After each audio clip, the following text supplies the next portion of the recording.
DMTV, Billy Kamalo Banaibele.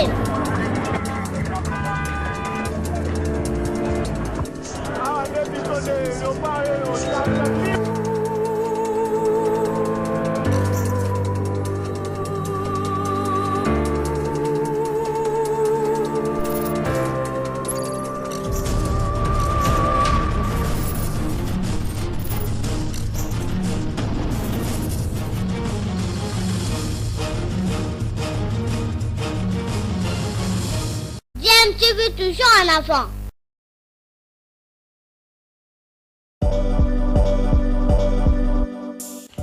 Vous êtes sur DMTV, bonjour ou bonsoir, tout dépend de l'heure à laquelle vous nous suivez. Tout plaisir est pour nous de vous retrouver, mais surtout de savoir que vous êtes nombreux en train de suivre votre chaîne YouTube DMTV. DMTV qui vous propose l'actualité, vous propose également des analyses et des réflexions sur des sujets d'actualité, sur des faits sociaux, tout simplement sur des réalités que nous observons ici chez nous en République démocratique du Congo.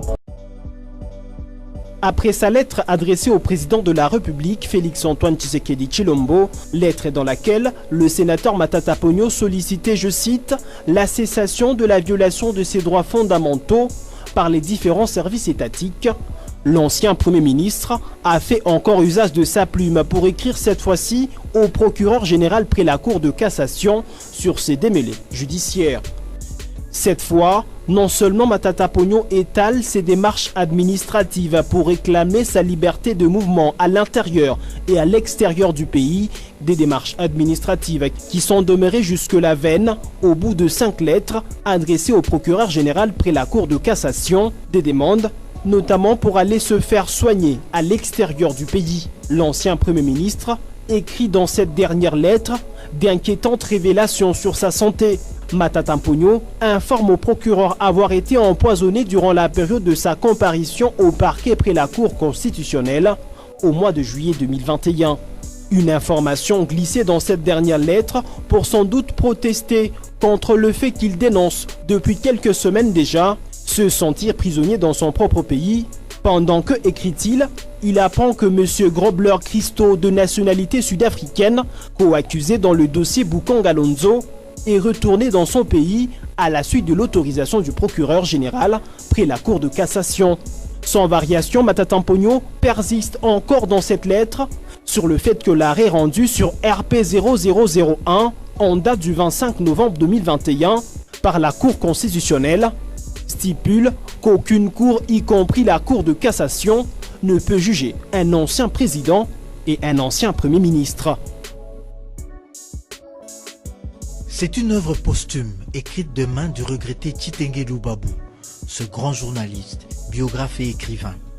De son côté, Matata Ponyo Mapon, lui, n'a fait que répondre à l'ordre moral qui voudrait que ceux qui meurent avant leur publication soient honorés. Le jeune Matata, né et grandi dans la précarité et les dénuements du quartier Lumbulumbu de Kindu, est devenu l'homme qui aura battu le record de longévité à la primature. Il rend un vibrant hommage à Tshisekedi Babou et encourage les jeunes à croire en eux. Tshisekedi Babou est un journaliste brillant. C'est un homme d'une intelligence vive. C'est un Congolais qui s'est imposé non seulement en République démocratique du Congo, mais s'est imposé dans le journal Jeune Afrique. C'est très bien pour la jeunesse de comprendre que la volonté, la détermination et le sacrifice, le travail ardu constituent des ressorts inébranlables.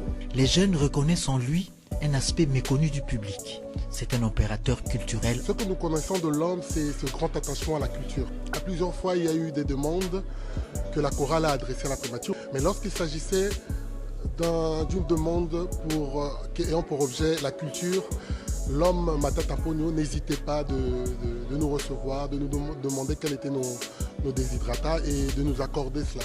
À chaque fois, il était toujours très attentif à ce que nous faisons en tant qu'opérateur culturel. Donc on voit toujours le politique, mais on ne voit pas le côté culturel de l'homme. C'est un grand homme de culture également. Ce livre de 220 pages a été coécrit par le professeur Bertin Makolo Moussosa et la manifestation a été agrémentée par le chœur Monseigneur Luc Gillon.